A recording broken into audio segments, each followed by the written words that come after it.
7년도 목표는 하나님 기뻐하시는 참된 예배자죠. 다시 한번 인사할까요? 참된 예배자가 됩시다. 인사할까요? 네, 좋습니다. 같이 말씀 같이 읽을게요. 시편 42편. 시편 42편 1절로부터 11절까지 말씀 전체를 같이 교독하도록 하겠습니다. 하나님이여 사슴이 시냇물을 찾기에 갈급한 같이 내 영혼이 주를 찾기에 갈급하니이다.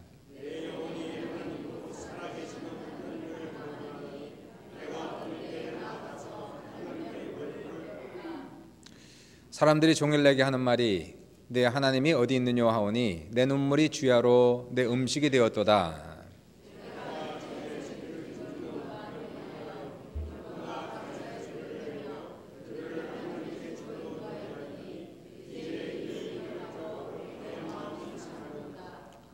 내 영혼아 내가 어찌하여 낙심하며 어찌하여 내 속에서 불안해하는가. 너는 하나님께 소망을 두라. 그가 나타나 도우심으로 말미암아 내가 여전히 찬송하리로다.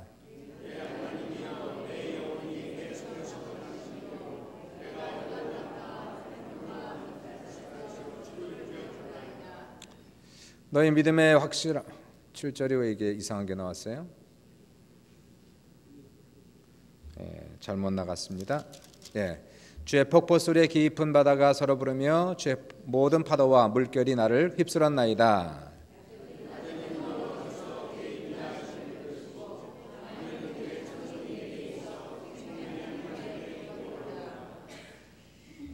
내 반석이신 하나님께 말하기를 어찌하여 나를 잊으셨나이까. 내가 어찌하여 원수의 압제로 말미암아 슬프게 다니나이까 하리로다.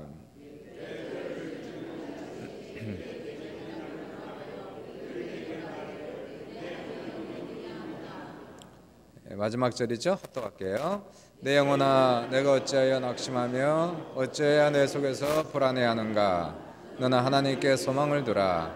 나는 그가 나타나 도우심으로 말미암아 내 하나님을 여전히 찬송하리로다. 아멘. 오늘은 제목이 마음이 낙심될 때라는 제목으로 같이 은혜를 나눕니다. 한번 따라해 보세요. 마음이 낙심될 때. 낙심된다는 것은 떨어질 낙제 마음 심자니까 곧 마음이 떨어졌다, 마음이 무너져 내렸다 이런 단어가 되겠죠. 나의 기대가 어긋났을 때에, 그리고 나의 소망이 사그러졌을 때, 실망과 슬픔이 오래되면 이 마음이 무너져 내리는 소리가 들립니다. 이 사람이 육신이 무너져도 이 마음이 강건하면 질병 속에서도 환난 속에서도 담대하고 평안할 수 있는데, 막상 마음이 무너지면 어떠한 것들도 그 사람을 결코 붙들어 줄 수가 없습니다. 절망에 빠진 사람들은, 우울증에 있는 사람들은 내가 이러서는 안 되는데 이거 큰일 났네 그러면서도 무기력해갖고 아무것도 하지 못하는 상태에 들어가는 거예요. 왜 마음이 무너질까요? 왜 마음이 낙심될까요? 생활 속에 여러 가지 어려운 문제와 스트레스를 많이 받고 지치면 낙심되고요. 결혼에 실패했을 때 엄청난 스트레스로 다가옵니다. 사업에 실패했을 때 많은 낙심으로 찾아오고요. 질병에 걸렸을 때에, 사랑하는 사람이 사망했을 때에 많은 낙심과 스트레스를 받게 됩니다. 이렇게 심신이 피곤하고 고달플 때에 참 중요한 것은 주변에 가까운 사람들의 따뜻한 말 한마디, 친절한 그런 말 한마디가 얼마나 중요한지 몰라요. 힘들고 어려울 때에는 어떠한 비판이 아니고 충고가 아니고, 충고는 필요 없습니다. 그럴 때는 그냥 같이 그 마음을 나누고, 그리고 격려와 위로가 필요한 겁니다. 오늘 본문의 3절과 10절을 보시면, 혹시 띄울 수 있으면 띄워주시고요. 3절을 보시면은 시편 기자가 이렇게 고백을 지금 드리고 있어요. 3절에 사람들이 종일 내게 하는 말이 네 하나님이 어디 있느냐 하오니 내 눈물이 주야로 내 음식이 되었도다. 10절 보시니까 내 뼈를 찌르는 칼같이 내 대적이 나를 비방하여 늘 내게 말하기를 네 하나님이 어디 있느냐. 10절에 그렇게 얘기하고 있어요. 시편 기자는 원래 지금 이 생활고 때문에 질병 같아요. 무슨 질병이나 무슨 문제 때문에 마음이 지치고 몸도 지치고, 이 사람이 몸과 마음이 지치면 영적인 면역성이 떨어집니다. 신앙도 이게 차질을 가져올 수가 있어요. 힘들고 어려우면 신앙도 막 떨어져 내리는 거예요. 자, 이럴 때는 우리가 예수 믿으니까 간신히 서 있죠. 믿음을 붙잡고 예수 이름 붙들고 간신히 서서 가는 겁니다. 힘들고 어려워도 억지로 교회도 나오고, 억지로 찬양도 하고, 억지로 기도도 하고, 이제 그 상태가 지금 되고 있는 거예요.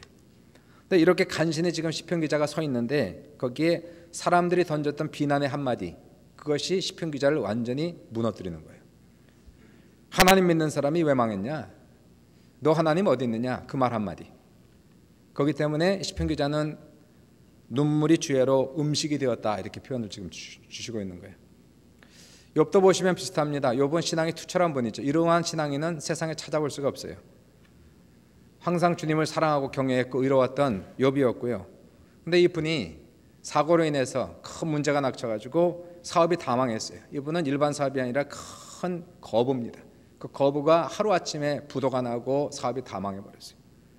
그리고 얼마 있지 않아서 자녀들이 사고로 인해서 10명의 자녀들이 한꺼번에 태풍에 의해서 전부 다 죽었어요. 이랬을 때에도 욥은 신앙이 있고 믿음이 있으니까 눈물을 삼키며 억지로 하나님을 붙들고 간신히 살아갈 수 있었어요. 그러한 상태 속에 더 나아가서 이제 몸에 병이 났습니다.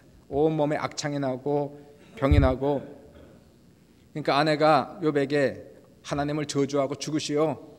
그랬을 때에도 욥은 그 신앙의 힘으로 억지로 버티고 서 있었어요. 간신히 서 있었습니다. 그런데 그가 언제 무너졌을까요? 그렇게 자기의 믿음과 신앙을 가지고 억지로 서 있었을 때에 가깝다 하는 친구들이 와서, 그리고 기도한다는 친구들이 와서 하는 얘기가, 욥, 당신에게 분명히 무슨 죄가 있어서 하나님이 널 심판하신 거야. 그러므로 지금이라도 회개하면 하나님이 혹시 긍휼을 베푸시고 너의 생활을 회복하게 하실지도 모른다. 억지로 참아가는데 이러한 말 한마디가 결국 욥을 망가뜨립니다. 욥은 거기에서 와장창 무너지고 마음이 무너지는 것을 느끼는 거예요. 시편 기자가 똑같은 상태예요. 병이 걸리고 생활에 어려움이 찾아오고 그랬을 때 사람이 던진 한마디, 하나님을 믿는 사람이 왜 망했어? 하나님 어디 있어? 이러한 말 한마디 때문에 시편 기자는 세 번씩이나 반복해서 얘기하는 것이, 내 영혼아 내가 어찌해 낭망하며 어찌해 내 속에서 불안하여 하는고, 이렇게 얘기하고 있어요. 그리고 자신의 눈물이 주야로 음식이 되었다는 거예요. 눈만 뜨면 눈물이 나는 겁니다. 아침도 저녁이고 주야로 음식이 되고 떡이 되어서 울고 마음이 상한다라고 시편 기자는 고백을 하고 있어요. 이러한 낙심과 낭만의 늪에 빠지면은 헤어나오기가 쉽지 않습니다. 이러한 깊은 심연 속에 떨어지고 있는 자기 자신을 보면서도 이러면 안 되는데, 큰일 났는데 하면서도 도무지 몸이 움직이지 않는 그 상태에 지금 들어가고 있는 거예요. 마음이 낙심할 때에 어떻게 해야 될까요? 오늘 시편 기자는 자기 있는 힘을 다해서 이러한 낙심을 이겨보려고 노력하는 시편 기자의 투지를 지금 발견할 수가 있게 돼요. 어떻게 합니까? 첫 번째는 하나님을 기억하세요. 따라해 보십시오. 하나님을 기억하세요. 우리가 무엇을 생각하고 기억하느냐 하는 것은 대단히 우리의 정신건강에 중요합니다. 사람을 살아가면서 어려운 일을 당하지 않은 사람이 있고 없고, 상처 없는 사람 없고, 억울한 일 당하지 않은 사람은 한 명도 없는 거예요. 그러나 우리의 생각 속에 과거의 상처, 억울함이 나의 기억 속에 가득 차 있으면 그러한 생각들이 문득문득 떠오를 때마다 분노가 차고 억울하고 속상하고, 그러다 보면 낙심하는 거예요. 4절 혹시 띄워줄 수 있으면 띄워주시는데요. 4절에서 시편 기자가 지금 이렇게 고백하고 있어요. 내가 전에 성의를 지키는 무리와 동행하여 기쁨과 찬송의 소리를 바라며 저희를 하나님의 집으로 인도하였더니 이제 이 일을 기억하고 내 마음이 상하는도다, 이렇게 얘기해요. 이 42편은 누가 썼냐면 고라 자손의 시. 여러분이 나중에 성경을 찾아서 보시면 타이틀이 나와요. 고라 자손의 시, 인도자를 따라 부르는 노래, 이렇게 타이틀이 나와 있습니다. 그 시는 다윗이 쓴 것이 아니고 고라 자손이 쓴 거예요. 고라라는 분은 이분 하나님의 성전에서 다윗 시절에 찬양 사역을 담당했던 엄청난 분이었어요. 이분은 수많은 사람을 인도하면서 성전으로 올라갈 때에, 이런 성전에 모여서가 아니고요, 이 시온산으로 올라가며 성전으로 올라갈 때에, 하나님의 성전으로 올라갈 때 수많은 백성들이 뒤에 서고 이분은 맨 앞에서 큰 성가대와 함께 수금과 비파를 치며 찬양을 인도하며 이 사람들을 인도했던 사람이 바로 고라, 그리고 고라 자손들이에요. 자, 이러한 엄청난 사역을 했던 분이 지금은 여러 가지 환난을 당하면서 그러한 일을 하지 못하고 있습니다. 시편 기자는 이 일을 생각하면서 감사보다는 오히려 마음이 상했다는 거예요. 더 나아가서 그렇게 옛날에는 하나님 앞에 찬양했던 이 사람이 지금은 병에 걸리고 환난에 빠지니까 그 사람들이 비방하고 입을 삐죽거리는 모습 때문에 잠이 오질 않는 거예요. 밤낮으로 눈물로 사는 것입니다. 우리가 과거사에 너무 집착하면 이렇게 마음이 낙심될 수가 있어요. 옛날에는 잘 살았는데, 옛날에는 건강했는데, 옛날에는 가정이 그래도 다복했는데, 옛날에는 한국에서 그래도 성공했는데, 이전에 성공하고 인정받았던 시절이 자꾸만 떠오르죠. 왜 지금 나는 이렇게 됐을까? 그리고 옛날에 잘 살았던 그러한 시절을 감사하기보다는 오히려 그러한 걸 생각하고 지금 삶을 비교해보면 자꾸 착잡해지는 거예요. 눈물이 나기도 하고 화가 나기도 하고 마음이 괴로워지기도 하고, 더 나아가서 옛날에는 사람들이 그래도 나를 이렇게 높이 쳤는데 지금은 내가 어려워지니까 내 주변에 사람들 따라오는 사람도 없고 무시하는 것 같고 밤에 잠이 오지 않는 거예요. 부정적인 것들을 생각하면 마음에 끊임없이 이와 같이 낙심이 찾아오는 그 상태가 지금 오늘 본문에 나오는 시편 기자의 상태인 것을 지금 우리가 보는 거예요. 그게 4절이었어요. 이 일을 기억하고 옛날에 잘 나가던 시절을 기억하고 내 마음이 상하는도다. 이 4절의 부정적인 것을 기억하면서 괴로워했던 시편 기자는 이제 마음을 바꿔먹습니다. 그리고 6절을 띄워주시면 6절에서 다른 것을 기억하기로 결정하는 것을 우리가 볼 수가 있게 돼요. 6절에 시편 기자는 이렇게 고백을 합니다. 내 하나님, 내 영혼이 내 속에서 낭망이 되므로 내가 요단 땅과 헤르몬과 미살산에서 주를 기억하나이다. 세상의 슬픈 일, 아픈 일 생각하면 슬프고 괴롭지만 시편 기자는 그래서 그런 거 생각하다가 내 마음이 상하는도다. 그러므로 이제 내가 미살산에서 요단 땅에서 주를 기억하나이다. 이렇게 얘기하는 거예요. 우리가 무엇을 바라보고 무엇을 묵상하느냐에 따라서 우리의 마음의 건강과 신앙의 건강이 거기에서 큰 차이가 나는 겁니다. 세상에서의 나의 삶을 생각하면 자존심 상하고 억울하기도 하고 괴롭고인데 이제는 주님을 생각하기로 작정한 거예요. 나를 사랑하시는 주님, 변함없는 주님이세요. 변함없이 나를 사랑하시는 예수 그리스도, 나를 위해 십자가에 돌아가신 그 예수 그리스도, 참 좋으신 나의 하나님 아버지, 우리에게 항상 좋은 것을 주시는 그 하나님 아버지, 그분을 묵상하면서 우리 주님과 그분이 하신 일들을 기억하나이다 라고 시편 기자가 얘기하지 않습니까? 맞아요. 내가 어떻게 구원받았는지, 내가 어떻게 죄사함을 받았는지를 나는 기억합니다. 어떻게 내가 옛날에 어떠한 삶을 살다가 내가 예수를 믿어서 어떻게 구원받고 내가 어떻게 거듭나고 오늘날 어떻게 내가 살아가고 있는지를 나는 기억하는 거예요. 주님께서 부족한 나에게 성령 충만을 주시고 어떻게 나의 삶을 굽이굽이 지금까지 인도하셨는지를 기억합니다. 부족하고 때를 따라 죄도 범하고 하나님 앞에 불순종하고 하나님을 떠났지만 그럼에도 불구하고 나를 꾸짖지 아니하시고 지금까지 나와 함께 하시고 내 안에 계시고 나를 동행하신 주님을 기억합니다.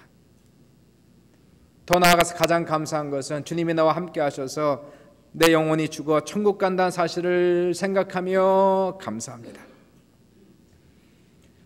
우리의 생각의 초점이 부정적인 데서 긍정적인 데로 우리가 옮아가는 것은 대단히 중요한 것이, 윤종수 장로님 얘기를 안 할 수가 없는 것이, 윤 장로님이 1년 반 전에 쓸개암이 걸렸지 않습니까? 그리고 이미 발견됐을 때는 간으로 전이가 돼서 1년 반 동안 키모를 받으면서 투병 생활을 하셨는데 이게 워낙 악성이에요. 악성이라서 워낙 aggressive 하기 때문에 수술할 수 없는 그런 병이었고, 그래서 키모로 그냥 치료보다는 생명을 연장하는 그러한 그 키모를 계속 받으셨어요. 보통 이 병에 걸리면 3개월에서 6개월 정도로 대부분 사망하시는데 강인한 투지력으로 아침에 일찌감치 새벽에 일어나서 운동하시고 식이요법 하시면서 1년 반 넘게 신앙의 힘으로 투지력으로 지금까지 잘 이겨오셨어요. 참 키모를 받는 사람 치고는 얼굴이 좋고 아주 평안하셨습니다. 그러나 결국 암의 파워가 세요. 세기는. 그러다 지난 주일날 예배 드리시고 잘 드리시고 그리고 화요일부터 어지럽고 메스껍고 자꾸만 쓰러지는 거예요. 화요일 날, 수요일 날 계속 쓰러져서 목요일 날 새벽 3시에 전화가 왔어요. 크게 쓰러져서 넘어져서 새벽 3시에 와서 제가 찾아갔고 911을 불러서 이제 응급실로 이렇게 모셨습니다. 모시니까 병원에서는 이제 머리를 의심하더라고요. 그래서 CT 스캔을 받아보니까 CT에서 뭐 매스가 여기 발견됐어요. 뭐가 이렇게 덩어리가 있다고 그래서 다시 MRI를 2번 찍어서 결국 그 뇌 종양이 있는 것이 발견됐고, 그리고 의사들은 90% 이상 여기 쓸개 있었던 이 암이 전이되어서 결국 뇌암으로 됐다고 이렇게 얘기를 하더라고요. 그때 마침 그 토론토 웨스턴 병원 응급실에 우리 김영하 집사님 오셨는지 모르겠지만은 오셨나요? 네, 계시네요. 그래서 그 간호사로 근무하셔서 많은 도움을 받으셨다고 어제 꼭 고맙다는 얘기 해달라고 그렇게 얘기하시더라고요. 그래서 어제 뇌암 전문의가 왔다 갔어요. 이분 얘기가 원래는 이제 수술을 받기로 했는데, 그래서 아까 장로님도 수술을 기다리는 중이라고 그랬는데, 수술해도 잘 때도 수술해서 성공해도 길게 보면 6개월이다 이렇게 보는 거예요. 근데 수술하지 않으면 뇌암으로 사망하기 때문에 아마 6개월이 안 될 것이다. 뭐 3개월이나 4개월 보시겠죠. 그러면요, 잘하면 6개월 이렇게 보는 겁니다. 이제 어제 의사가 왔다 가서 제가 지나간 다음에 윤 장로님이 뭐라 그래? 그래서 뭐 식구들은 이제 슬퍼하니까 얘기하지 못하고 제가 다 자초지종을 설명했죠. 의사가 이러이러하답니다. 근데 아버님이 결정하셔야 됩니다. 수술 받을 필요 없지. 수술해봐야 몇 개월 더 사는 건데 그럴 필요가 전혀 없다는 거예요. 그래서 그러면서 이제 이 말씀을 하시는 겁니다. 그동안 마치 이제 준비한 그동안 1년 반 동안 투병 생활하면서 준비한 말들을 조금씩 이제 이 날이 올 것을 기대하면서, 이 날이 올 것을 다 준비했다고 하면서 매일 아침마다 이제 거기 가면 스타벅스 있어요. 새벽 3시에 보통 일어나시는데 스타벅스에 가셔서 한 2시간씩 기도하면서 이미 자신의 장례를 다 준비했다고, 설교 본문을 주면서 여호수아 1장 6절 강하고 담대하라 이미 본문 받았고요. 찬송가는 장례식에서 부르는 찬송가 가사는 좋지만 슬픈 것 같으니까 그런 찬양하지 말고 347장 허락하신 새 땅에 여호수아 찬양을 하든지 힘찬 찬송을 부르라, 이러한 얘기들을 다 하셨어요. 가족들이 다 슬퍼하죠. 물론 이제 슬퍼하니까 그분이 얘기하는 걸 들어보세요. 오직 좋은 것만 생각하고 긍정적인 것만 생각하라. 오직 좋은 것만 생각하고 하나님이 주신 것들만 생각하라. 없는 것을 바라보지 말고 하나님께서 지금까지 나와 함께 하시고 나에게 주신 축복만을 생각하라. 그리고 감사하라. 이렇게 오히려 가족들을 위로하시는 거죠. 본인은 살 만큼 살았다는 얘기예요. 81세, 81세. 뭐 아이들 잘 크고 직장 잘 다니고 하나님이 주신 축복이 너무나 많다 하시면서 본인이 얘기하는 것은 I'm so happy, I'm really happy. 가식이 아니라 정말 해피해야 되는 거예요. 그래서 얼굴이 밝아요. 죽음 앞에서도 3개월에서 6개월 남은 그 인생이 그렇게 밝을 수가 없는 것이, 그러한 모습을 보면서 역시 신자들의 죽음은 아름답다라고 생각한 것이, 사는 것도 은혜고 죽는 것도 은혜고 죽어가는 과정 속에서 우리의 삶에서 천국이 있다는 것이, 구원받았다는 것이 얼마나 감사한지, 내가 갈 곳이 있다는 것이, 그리고 얼마 있지 않으면 다 만난다는 것이 우리가 얼마나 감사한지 모른다는 것이에요.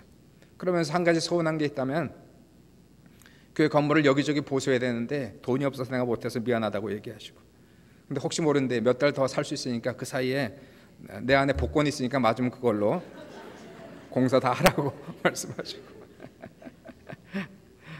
그래서 저는 또 이제 사위지만 또 목사님이니까 이제 마지막 가는 길을 준비해 드려야 되니까 아버님한테 아버님 이제 몇 개월 더 사실지 모르지만 이게 이제 암이 더 커지면은 갑자기 코마로 들어가니까요. 그 전까지 할 걸 다 하셔야 됩니다. 2개월 살든지 3개월 살든지 아니면은 하나님의 은혜 가운데 6개월 살든지 이제 마지막을 멋있게 아름답게 이제 장식하셔야 됩니다. 맛있는 거 많이 드시고 만나고 싶은 사람 다 만나시고 얘기할 거 얘기하시고 자녀들 불러서 일일이 다 유언하시고 그리고 다 부탁하시고 기도하시고 멋있게 죽어야지 돼. 사는 것도 멋있게 살고 우린 죽는 것도 멋있게 죽어야 된다는 것이, 우리 신자들에게 이러한 은혜가 있는 거예요. 세상을 살아가면서 죽음이라는 그러한 원수 앞에서도 우리가 이렇게 은혜를 기억하고 묵상하면 죽음도 두려워하지 아니하고 죽음 앞에서도 담대하고 감사하고 행복할 수가 있다는 것이, 바로 이것이 우리 믿는 사람들의 파워라는 것이, 이러한 믿음을 가지시길 주님의 이름으로 축원합니다. 절망이 오죠. 어려운 일이 오죠. 힘든 일이 찾아오죠. 마음이 자꾸만 떨어지죠. 그럴 때 우리가 세상 것 생각하면 점점 더 우울해져요. 점점 더 낙심이 찾아오지만 하나님을 묵상하세요. 하나님을 기억하세요. 그동안 주님께서 나에게 주신 것들만 생각하세요. 그러면 그러한 어려움, 절망 속에서도 우리는 희망을 찾을 수가 있게 되고, 그리고 우리는 감사할 수 있고 찬송할 수 있는 놀라운 은혜의 능력들이 우리 사랑하는 성도들에게 넘칠 수 있기를 주님의 이름으로 축원합니다. 두 번째는요, 하나님을 기억하세요. 두 번째는 하나님을 찾고 기도하세요. 따라해 보십시오. 하나님을 찾고 기도하세요. 사람이 풍성할 때는 하나님을 믿어도 갈급함은 없습니다. 다 잘 되는데 왜 갈급하겠어요? 힘드니까 갈급한 거지. 사람이 힘들고 고달프면, 육체는 힘들어도 신앙인들에게 한 가지 장점이 있다면, 우리 예수를 믿는 사람들에게는 힘들고 어려우면 그냥 힘들고 어려운 것이 아니라 하나님을 향하여 간절해진다는 겁니다. 하나님을 찾는다는 거예요. 그렇게 하나님을 갈급하게 찾다가 고난 중에서, 어려운 중에서, 절망 속에서 하나님을 찾다가 놀랍게도 그 고난 속에서, 절망 속에서 소망 대신 하나님을 만나게 되고 하나님의 은혜를 체험할 수가 있는 거예요. 시편 기자도 인생이 힘들고 지쳤어요. 고달팠어요. 사람들의 비난 때문에 눈물이 떡이 되고 밤에 잠을 자지 못했어요. 그럴 때에 시편 기자는 자기가 믿는 하나님을 찾았어요. 하나님 앞에 기도했어요. 1절에 말씀하길, 하나님이여 사슴이 시냇물을 찾기에 갈급한 같이 내 영혼이 주를 찾기에 갈급하나이다. 갈급해요. 하나님 갈급합니다. 8절에 낮에는 여호와께서 그 인자하심을 베푸시고 밤에는 그 찬송이 내게 있어 생명의 하나님께 기도하리로다. 시편을 보시니까 하나님을 향한 간절한 갈급한 마음들이 자꾸만 나옵니다. 143편 6절에 주를 향하여 손을 펴고 내 영혼이 마른 땅같이 주를 사모하나이다. 119편 131절에 내가 주의 계명을 사모함으로 입을 열고 헐떡였나이다. 주님의 은혜가 사모해서 내 영혼이 헐떡이고 있어요. 주님, 나는 주님을 원합니다. 주의 사랑을, 주님의 은혜를 구합니다. 주여 오소서 나를 만나 주소서. 130편 6절 7절에 파수꾼이 아침을 기다림보다 내 영혼이 주를 더 기다리나니 참으로 파수꾼이 아침을 기다림보다 더하도다. 주님을 기다립니다. 세상 사람은 절망 속에서 절망하다가 멸망하지만 우리 예수 믿는 사람들은 절망 속에서 주님을 찾다가 주님을 만난 놀라운 역사가 나타나는 것이에요. 절대 절망이라는 건 없는 것이에요. 하나님 믿는 사람들에게 절대 절망은 없고, 절대 절망 가운데 희망의 빛이 비치는 것이고, 절대 어두운 가운데 작은 빛이 비치시는 하나님의 은혜를 우리는 볼 수가 있게 되는 것입니다. 독일의 신학자인 몰트만 박사는 2차 세계대전 때에 영국의 포로로 잡혀가서 포로 수용소에서 살았던 사람이에요. 포로 수용소에서 종사를 하는데 독일군으로서 심신이 지치고 피곤해서 견딜 수가 없어요. 간신히 의지력으로 버티는데 소식이 들립니다. 자기 고향 땅 함부르크가 폭격을 받아서 다합을 타고 사랑하는 애인이 폭탄에 맞아 폭사했다는 소식을 접하는 거예요. 간신히 자신의 의지력으로 버티고 서 있던 몰트만은 와르르 무너집니다. 더 이상 살아야 될 이유가 없는 거예요. 그리고 하나님을 향해서, 하나님, 당신이 살아계시다면 어떻게 이런 일이 있을 수가 있습니까?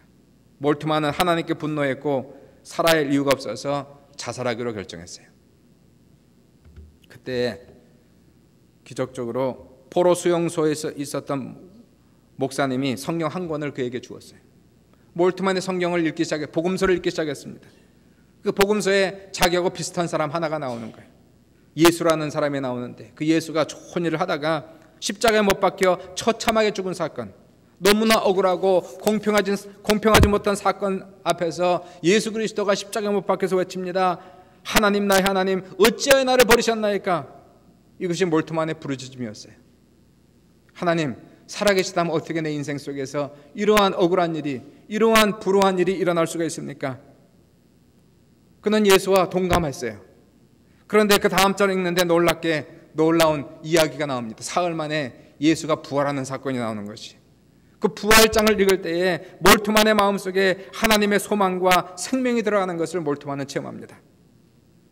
과연 하나님은 없는 것 같고 이 세상의 억울한 일, 불의한 일에 대해서 침묵하는 것 같고 관심이 없는 것 같지만, 그러나 성경을 읽어보니까 하나님은 지금도 계시는구나, 하나님은 지금도 보시는구나, 하나님은 알고 계시는구나, 하나님 이러한 일들에 대해서 그냥 눈 감고 계지 아니하시며 반드시 언젠가는 보상하시고 보복하시고, 이러한 하나님, 몰트만은 바로 절대 절망 속에서 절대 희망 되시는 예수 그리스도를 만나고, 그리고 전쟁이 끝난 이후에 지금은 전 세계에서 가장 위대한 소망의 신학자가 되어서 오늘도 전 세계에 소망의 신학을 펼치고 있는 분이 몰트만 박사예요.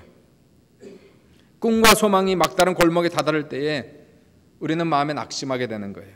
이때에 세상 사람들은 절망하다가 멸망하지만 우리는 절망 속에 희망 대신 예수를 찾아서 간절히 주님을 찾다가 주님 앞에 기도하다가 주님을 만나고 구원의 은총에 이르기도 하고, 그 속에서 하나님을 만난 놀라운 체험을 하기도 하고, 영적인 세계를 다시 한번 깊이 체험할 수 있는 놀라운 은혜가 절망 속에 찾아올 수가 있다는 것입니다. 사랑하는 성도 여러분, 낙심되지요? 세상 속에서 낙심이 안 될 때가 안 된 사람이 어디 있습니까? 어려운 일이 한 번도 없는 사람이 어디 있으며, 상처 없는 사람이 어디 있으며, 억울한 일 당하지 않은 사람이 세상에 어디 있어요? 이 모양 저 모양으로 비난을 당하고 비판을 당하면서 내 마음이 좌절되고 절망되고 상하고 눈물 나고 괴롭고 억울할 때에, 이때 시편 기자의 고백을 들어보세요. 첫 번째, 하나님을 기억하세요. 세상 것을 바라보고 세상 것을 기억하다가 점점 더 깊은 절망의 심연에 빠질 것이 아니라 우리의 생각을 돌려 변함없는 예수 그리스도, 확실한 예수 그리스도, 어제나 오늘나 영원토록 동일하셔서 나를 사랑하시고 나와 함께 하시고 천국 가는 그날까지 나를 동행하시는 예수 그리스도, 나의 죄를 사하신 예수 그리스도, 그분께 우리의 눈을 고정하시기를 주님의 이름으로 축원합니다. 그리고 절망 속에서 하나님을 찾고 기도하세요. 세상 사람들 하나님을 모르기 때문에 하나님을 찾을 수가 없지만 우리는 하나님을 알기 때문에 하나님을 찾을 수가 있고 그분의 이름을 부를 수가 있고, 하나님의 자녀들이 고난 속에서 그의 이름을 부르며 간절히 기도하면 그분은 즉각적으로 찾아오셔서 우리의 마음을 위로하시고 절망 속에서도 희망을 주시고 어둠에 빛을 주시고 죽음 앞에서도 생명 주시는 놀라운 체험을 우리는 할 수가 있게 되는 것이, 우리가 살아가면서 신앙인들에게 하나님께서 우리에게 주신 놀라운 은혜가 이 자리에 있는 것입니다. 무슨 일이 있든지 절망하지 마시고 그 속에서 주님을 바라보고 의지하시고 하나님을 찾아 기도할 때에 놀라운 주님의 은혜와 축복하심이 우리 성도들의 삶의 가정에 여러분의 심령 속에 넘칠 수 있기를 주님의 이름으로 축원합니다. 기도하겠습니다.